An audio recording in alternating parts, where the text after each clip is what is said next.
Chapter 12, Boundaries and the Digital Age. When I, Henry, was a kid, I was a competitive golfer and spent a lot of time at the golf course, especially in the summer. One of the regular players at the course was a doctor who routinely came by in the middle of the day.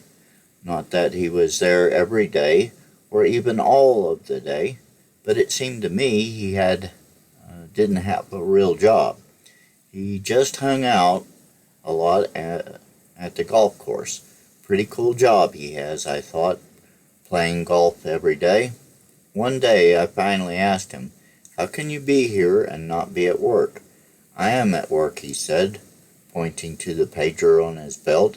"I work emergency surgeries and they page me when I'm needed.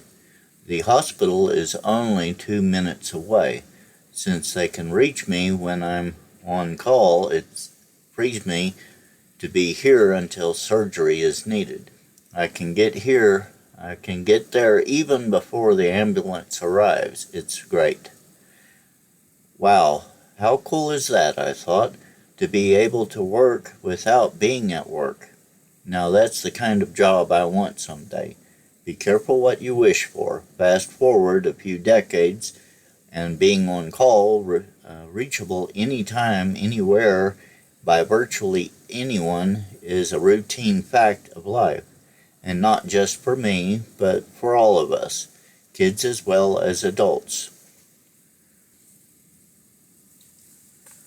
Welcome to the on-call life. When I wished for the kind of job the surgeon at the golf course had, I was essentially saying I don't want to work to tie me down to a physical space.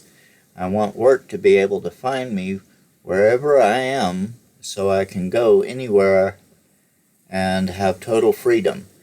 It's a nice wish, but as we all know, it's not without its consequences.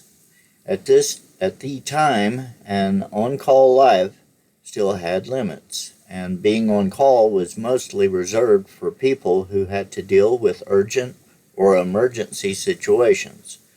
You could be contacted only if you had a pager, and the only ones who could page you were the select few who had a pager number, members of an office staff, an answering service, a hospital, and so on.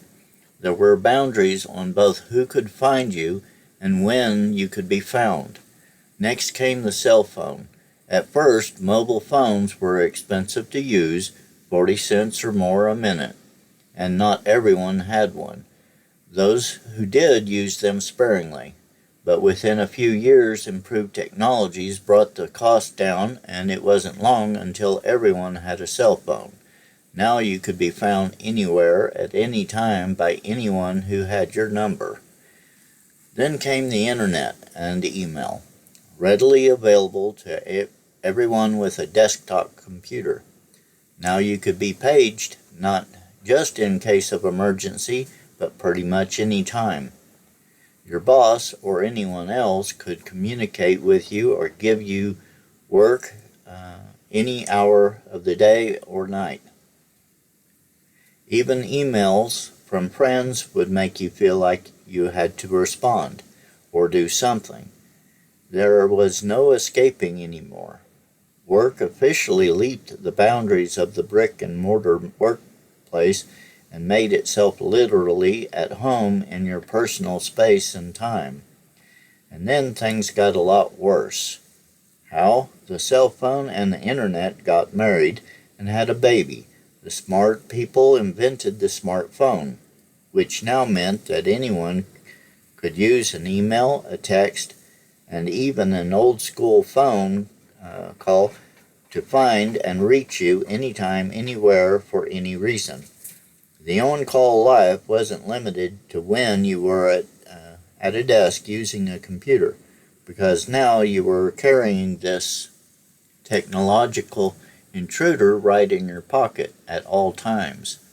And just when you thought communications technology had really reached its boundary-busting limits, someone decided that not only should your phone be in your life, But your life should also be on your phone, social media. Now the number of people who had access to and who access to you exploded. Consider just a few of these platforms: Facebook, YouTube, Twitter, LinkedIn, Google+, Snapchat, WhatsApp, Pinterest, Instagram. It's mind-boggling. I remember that when it all first began, even Microsoft founder Bill Gates got off Facebook because he said he had too many friend requests and it was taking too much of his time. That pretty much brings us to the present, where there are no more default boundaries around technology to protect you. Before smartphones and the internet, you were reachable only at work or at home, meaning there were real places that physically separated your workspace and time from your personal space and time. Time and space were the natural and default boundaries that protected you. After your work time was done, you were off. You left work at the workplace, went home, and did whatever else you wanted, protected from work by time and space. The same natural boundaries also applied to relationships and activities outside of work. If extended family, friends, or neighbors wanted to communicate with you, they had to ring a doorbell, call you on the phone, or even write you a letter and wait several days for it to reach you. You were protected naturally by the boundaries of time, space, but no longer. And so far you have just talked about work and personal time.